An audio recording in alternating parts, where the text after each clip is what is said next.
ГСП онлайн. Городские новости сейчас.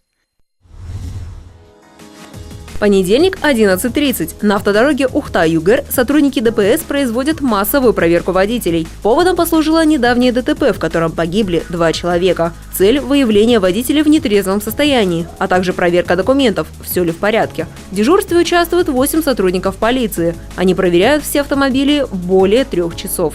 Водители не препятствуют, реагируют нормально, то есть когда мы останавливаем, то есть показывают документы все в порядке, то есть вежливо, корректно, то есть и с нами обращаемся, и мы с ними.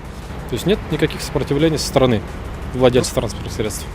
За езду без наличия страховки штраф 800 рублей. Однако самым страшным нарушением является езда в нетрезвом виде. Помимо кругленького штрафа в 30 тысяч, выпивок ждет лишение водительских прав на срок от 1,5 до 2 лет. По результатам дежурства серьезных нарушений не выявлено. До конца года сотрудники ГИБДД проведут еще несколько плановых проверок.